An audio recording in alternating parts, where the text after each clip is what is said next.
تم بہترین امت ہو جو نکالی گئی ہے، برپا کی گئی ہے لوگوں کے لیے۔ تمہارا کام کیا ہے؟ تأمرون بالمعروف وتنہون عن المنکر وتؤمنون باللہ، نیکی کا حکم دیتے ہو، بدی سے روکتے ہو، اور اللہ پر ایمان پختہ رکھتے ہو۔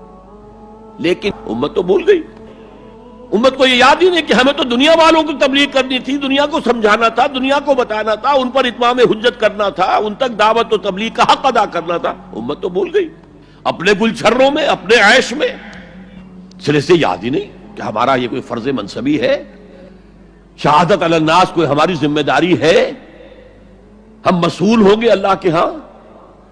احساس ہی نہیں، اپنی روٹی، اپنی دال، اپنا مکان، اپنی کوٹھی، اپنا محل، اپنی کار، اس کا نئے سے نیا جو ہے ماڈل، ساری ہماری سوچ تو ان چیزوں کے گرد ہے۔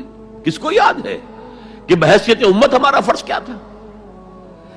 اس حال میں کچھ لوگ تو ہونے چاہیے جو ہوش میں آئے، تو جاگو اور جگاؤ۔ جسے ہوش آ گئی، ارے ہماری ذمہ داری تھی، ہم بھولے بیٹھے، اسی لیے ہم برباد ہو رہے، تباہ ہو رہے، تو دوسروں کو بھی جگائیں، دوسروں کو بھی یاد دلائیں، اور مل جل کر ایک امت بن جائیں۔ ہم مقصد لوگ، یہ امت جو ہے اس کا جو کوئی ایک مقصد ہے ہی نہیں سرے سے۔ زندگی برائے زندگی ہے، زندگی کسی مقصد کے لیے تو ہے ہی نہیں۔ بالکل جس طرح حیوان جیتے ہیں، زندگی تو وہ بھی گزارتے ہیں، لیکن ان کی زندگی کا مقصد کوئی نہیں ہے۔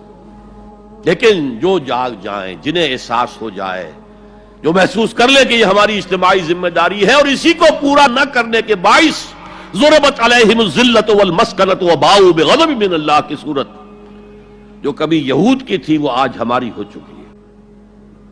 پہلا کام وہ دعوت الی الخیر، اور خیر کیا ہے؟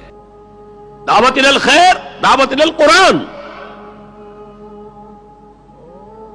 خیر مطلق صرف قرآن ہے، دنیا کی تمام نعمتوں سے بڑھ کر قیمتی خیر، خیر اعظم قرآن ہے۔ من قال به صدقہ، من عمل به اجرا، ومن حکم به عدلا، ومن دعا الیہ ہدی الی صراط مستقیم۔ جو اس قرآن کی بنیاد پر کوئی بات کہے اس نے سچ کہا، جو اس قرآن کے پر عمل کرے اس کا اجر محفوظ ہے، جو اس قرآن کی روح سے کوئی فیصلہ کرے اس نے عدل کیا، اور جو اس قرآن کی طرف بلائے کسی اور کو ہدایت ہو نہ ہو، اس کی ہدایت تو ہو گئی، انشورڈ۔ ومن دعا الیہ ہدی الی صراط مستقیم، تو قرآن کی طرف بلاؤ۔ دوسرا کام امر بالمعروف نہی عن المنکر، نیکی کا حکم دے، بدی سے روکے۔ تمہیں لازماً نیکی کا حکم دینا ہے، بدی سے روکنا ہے، ورنہ اللہ لازماً تمہارے دلوں پر مہر کر دے گا۔ من رآ منکم منکرا فلیغیرہ بیدہ فإن لم یستطع فبلسانہ فإن لم یستطع فبقلبہ وذلک اضعف الایمان۔ تم میں سے جو شخص بھی کسی بدی کو دیکھے اس کا فرض ہے کہ طاقت سے، ہاتھ سے اس کو روکے، بدلے۔ اگر اس کی استطاعت نہ رکھتا ہو تو زبان تو استعمال کرے، گونگا شیطان تو نہ بن جائے، کہے تو صحیح اللہ کے بندے باز آ جاؤ، اے اللہ کے بندو اللہ کے غضب کو دعوت مت دو، کہو تو صحیح۔ اور اگر زبانوں پہ بھی تالے پڑ گئے ہوں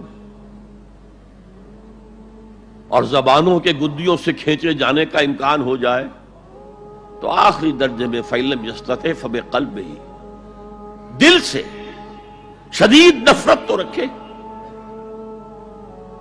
راتوں کی نیندیں حرام تو ہوں، سوچے تو صحیح کیا ہو رہا ہے۔ دولت کی تقسیم کا نظام اسلامی نہیں ہے، سیاسی نظام اسلامی نہیں ہے۔ اس اعتبار سے ہمارے اندر شدید نفرت تو ہو۔ اگر یہ نفرت بھی نہیں ہے، اگر بے چینی بھی نہیں ہے، کوئی کڑھن بھی نہیں ہے، فرمایا ذالک اضعف الایمان، یہ ایمان کا کمزور ترین درجہ ہے۔ کیا معنی؟ اس کے بعد پھر ایمان نہیں ہے۔